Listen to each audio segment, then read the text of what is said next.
Hello and welcome back to another update. As I cover the latest developments throughout the front line, we start out in the direction of the Kherson area, where the Ukrainian forces have managed to expand their zone of control across the eastern bank of the Oskil River line.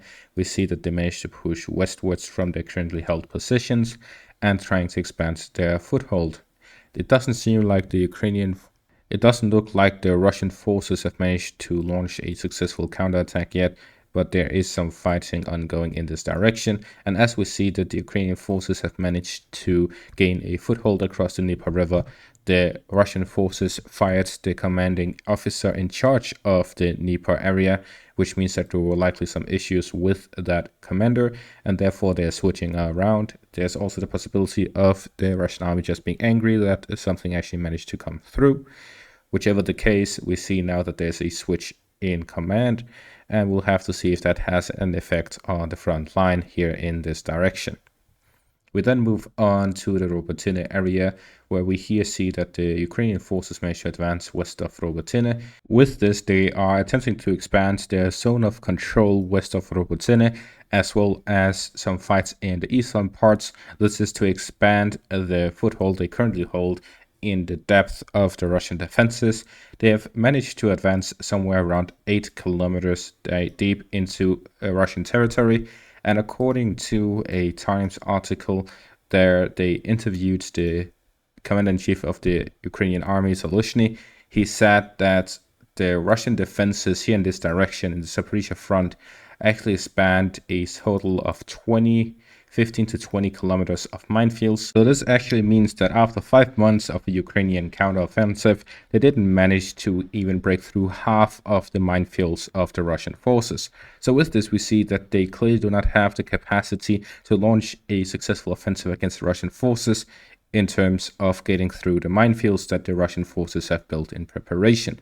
He also mentions in the article that the Russian forces, whenever the Ukrainian forces advance through some of these minefields, they just expand the minefield backwards, as well as replace mines that were blown up in the front if they have the ability to do so, depending on the Ukrainian advances.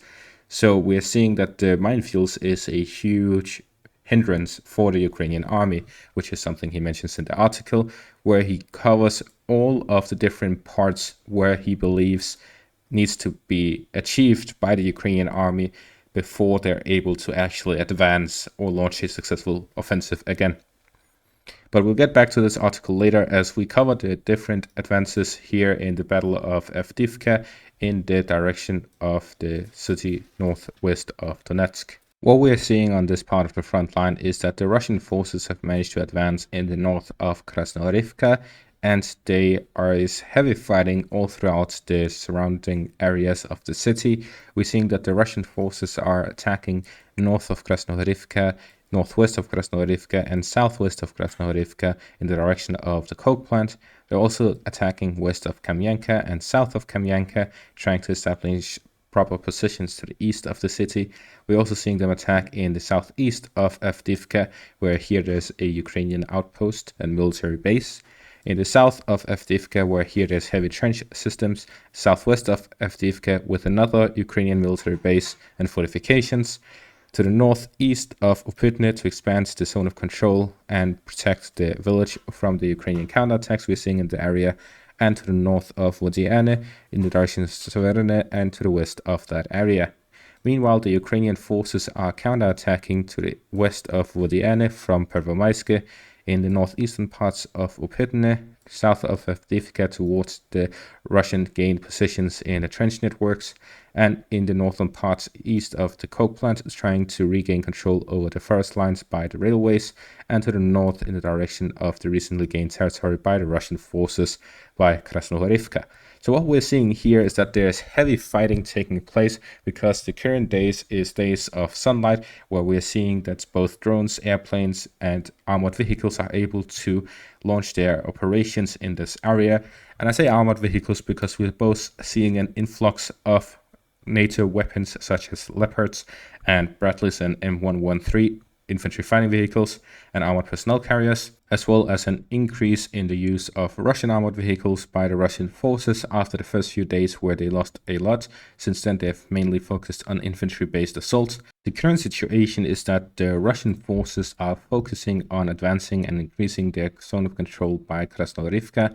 This is to establish a stronger northern flank so that they can start pushing towards Berezhny and Stepove, because now they've reached the forest lines here by the railways. So with this, we are looking that the Russian forces are likely to establish positions by the railways here to the north of Krasnoyarivka, trying to control the forest lines here, as well as in the western side before they launch attacks towards Stepove and Berezhny. This is to secure their flanks, and if they manage to capture the flanks and establish positions by the railways, they'll be able to launch assaults towards the northwest and the hills located here north of Stepove and Berezhny, after which they'll start storming the villages, trying to gain control of them, and cutting the road between Bakhmut and Berezhny. So this road is the one they want to cut to ascertain control over these villages before moving further southwards. So the current situation is that they want to essentially gain a flank here by the forest line that goes through the northern parts of Krasnoyarivka and all the way to the north of Berezhny, cutting the roads between the north and the south. This will give them a strong enough flank to then start moving southwards or towards the coke plant from the northern fields, or even straight towards Orlivka, bypassing the village of Semenivka. So essentially it will allow for a lot of movement here in the north. As for the coke plant itself, we see here that the Ukrainian forces are trying to counterattack in this direction. This is likely to regain control over the forest patches and forest lines here by the railways, which will then allow them to move northwards and push them away from the railways. The railways here are covered with forest lines, and as such they are the perfect area to essentially create a front line. The Ukrainian forces want to create a front line by the railways, which will allow them to have proper positions, and with the heights here in the north of Stepove, they're able to overlook the fields to the east of the railways, and at the same time the coke plant allows them to have a proper position here to the north of Avdiivka. However, the biggest threat to the Ukrainian positions is the waste heap, which is the high grounds in this area, and the Russian forces currently control that. As for the eastern parts where the Russian forces are currently launching operations, this is to throw the Ukrainian forces back into the city and avoid them counterattacking here to the east. If the Russian forces are losing Kamyanka in a Ukrainian counterattack, that will threaten the whole Russian positions in the north, and they could essentially bypass from the south. This will allow the Ukrainian forces to attack the Russian positions by Krasnoyarivka and cut the Russian supply lines here to the east of Krasnoyarivka, between Krasnoyarivka and Novosilka Druha. So with this, we see that the Ukrainian forces may be looking to launch operations here to the east of Avdiivka, and this is why we're seeing the Russian forces preemptively launching operations here, expanding the fields between the Russian and Ukrainian forces and preventing a Ukrainian counterattack from reaching success quickly due to an expand in the distance they need to cover with a potential counterattack in this direction. We then move to the southern parts of Avdiivka, where we see here that there's the military base and fortifications both to the east and to the south of Avdiivka, which the Russian forces are all attacking at the same time. This is to prevent the Ukrainian forces from sending reinforcements to all areas at the same time, and whichever area they are lacking with the reinforcements at, the Russian forces will most likely focus their attempts and try to take control over it. At the same time, we're seeing that the Russian forces are increasing their attacks and sending reinforcements to the area as they launch the attack with little concentration of forces. This is to gain the element of surprise, which is why they managed to advance more on the first days than they have since then, as they managed to launch this attack only using units that were already present at the front line before the attack. The Ukrainian forces responded very quickly by sending 2 additional mechanized brigades from the Zaporizhzhia front to the Avdiivka front, and now the Russian forces are sending their own reinforcements to try and stabilize the situation and send additional forces to the front to allow and strengthen the Russian attack to continue. So we're seeing that there's an increasing amount of units in this part of the front line. Despite the lack of numbers in this front, it is already more intense than the Battle of Bakhmut. It is actually reported to be the most intense fighting since the start of the invasion. So this is what is currently going on in the Avdiivka direction. We then move on to the northern parts by Bakhmut in the northern flank, where the Russian forces managed to advance here south of Berezhny, by the forest lines here by the Berhivka reservoir. And with this, we see that they've managed to advance slightly here to the south of the Vasilivka, allowing them to connect and gain full control over the forest lines here in the area.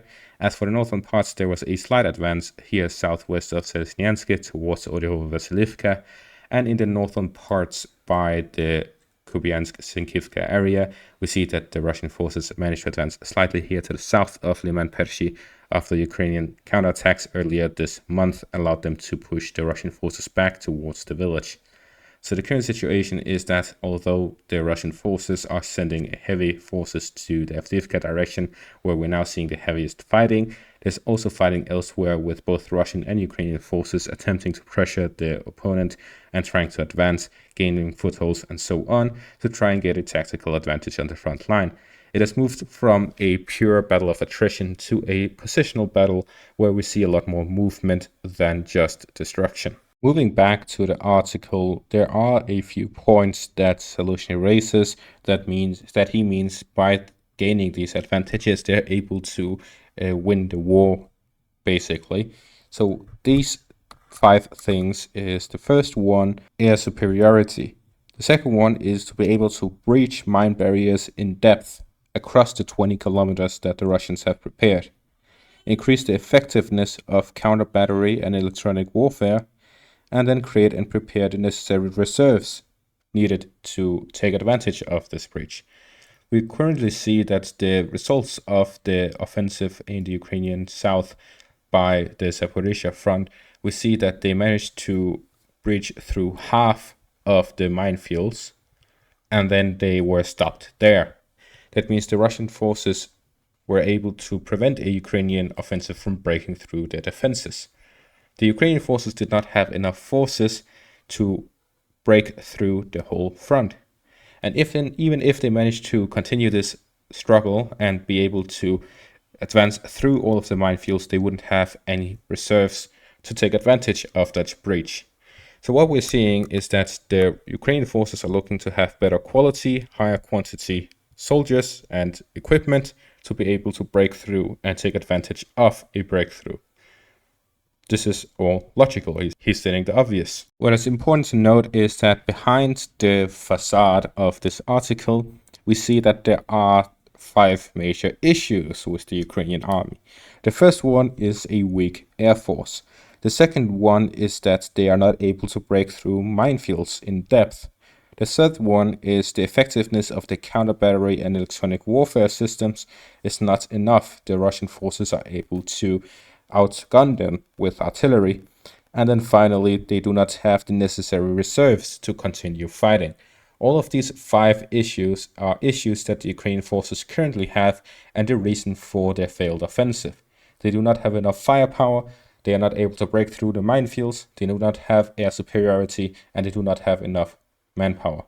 So all of these things combined showed exactly why the Ukrainian forces are unable to break through the Russian defenses and failed with their own offensive.